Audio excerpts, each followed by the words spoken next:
The Tree. Written by H.P. Lovecraft. Fatevi invenient. On a verdant slope of Mount Minerless, in Arcadia, there stands an olive grove about the ruins of a villa. Close by, is a tomb, once beautiful with the sublimest sculptures, but now fallen into as great decay as the house. At one end of that tomb, its curious roots displacing the time-stained blocks of Pentelic marble, grows an unnaturally large olive tree of oddly repellent shape, so like to some grotesque man, or death-distorted body of a man, that the country folk fear to pass it at night when the moon shines faintly through the crooked boughs. Mount Minerless is a chosen haunt of dreaded Pan, whose queer companions are many, and simple swains believe that the tree must have some hideous kinship to these weird Panishi, but an old beekeeper who lives in the neighboring cottage told me a different story. Many years ago, when the hillside villa was new and resplendent, there dwelt within it the two sculptors Kalos and Musides. From Lydia to Neapolis the beauty of their work was praised, and none dared say that the one excelled the other in skill. The Hermes of Kalos stood in a marble shrine in Corinth, and the palace of Musides surmounted a pillar in Athens, near the Parthenon. All men paid homage to Kalos and Musides, and marveled that no shadow of artistic jealousy cooled the warmth of their brotherly friendship. But though Kalos and Musides dwelt in unbroken harmony, their natures were not alike. Whilst Musides revelled by night amidst the urban gaieties of Tegea, Kalos would remain at home, stealing away from the sight of his slaves into the cool recesses of the olive grove. There he would meditate upon the visions that filled his mind, and there devise the forms of beauty which later became immortal in breathing marble. Idle folk, indeed, said that Kalos conversed with the spirits of the grove, and that his statues were but images of the fauns and dryads he met there, for he patterned his work after no living model. So famous were Kalos and Musides, that none wondered when the tyrant of Syracuse sent to them deputies to speak of the costly statue of Tyche which he had planned for his city. Of great size and cunning workmanship must the statue be, for it was to form a wonder of nations and a goal of travelers. Exalted beyond thought would be he whose work should gain acceptance, and for this honor Kalos and Musides were invited to compete. Their brotherly love was well known, and the crafty tyrant surmised that each, instead of concealing his work from the other, would offer aid and advice, this charity producing two images of unheard of beauty, the lovelier of which would eclipse even the dreams of poets. With joy the sculptors hailed the tyrant's offer, so that in the days that followed their slaves heard the ceaseless blows of chisels. Not from each other did Kalos and Musides conceal their work, but the sight was for them alone. Saving theirs, no eyes beheld the two divine figures released by skillful blows from the rough blocks that had imprisoned them since the world began. At night, as of yore, Musides sought the banquet halls of Tegea whilst Kalos wandered alone in the olive grove.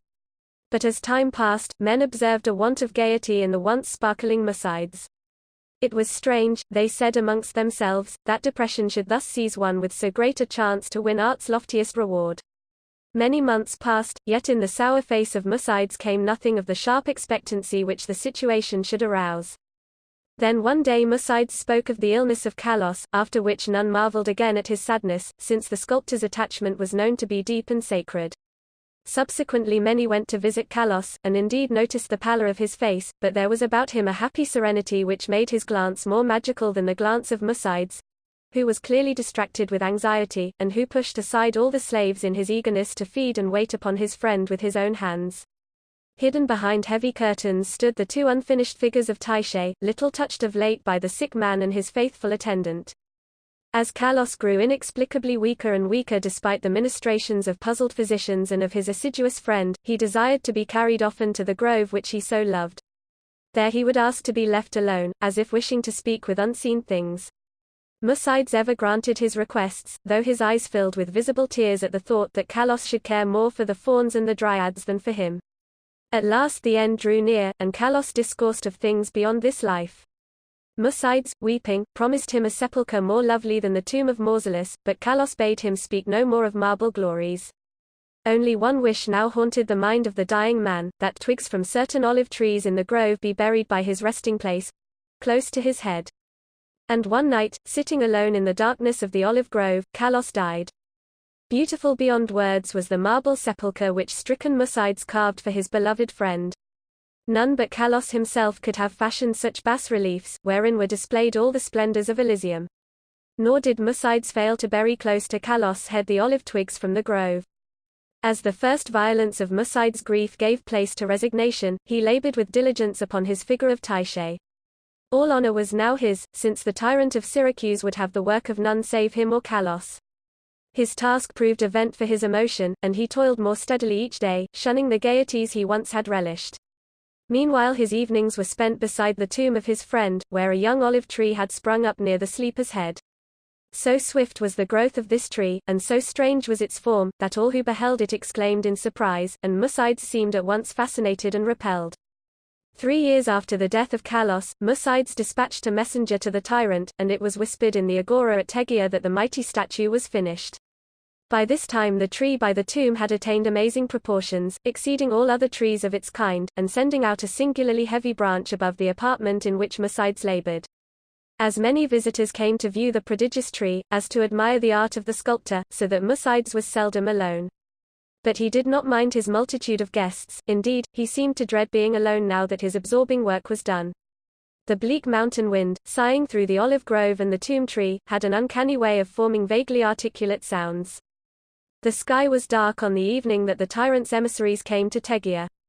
It was definitely known that they had come to bear away the great image of Tyche and bring eternal honor to Mucides, so their reception by the proxenoi was of great warmth.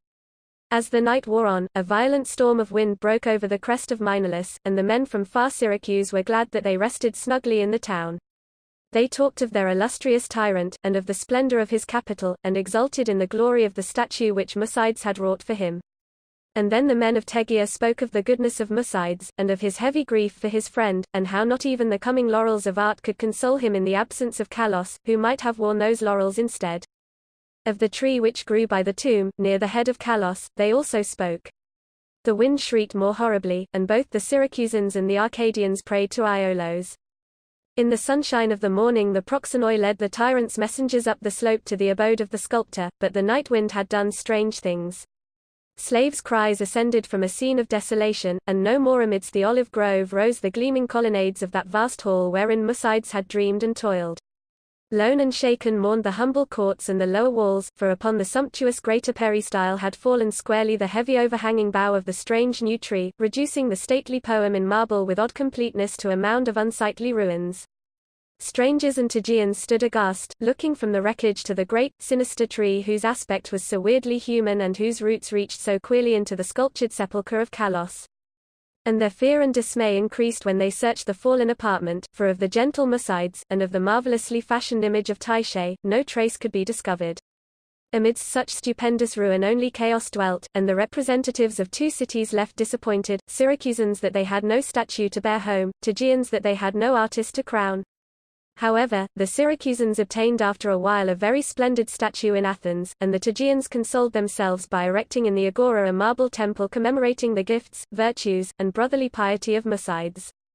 But the olive grove still stands, as does the tree growing out of the tomb of Kalos, and the old beekeeper told me that sometimes the boughs whisper to one another in the night wind, saying over and over again, Oída, oída. I know,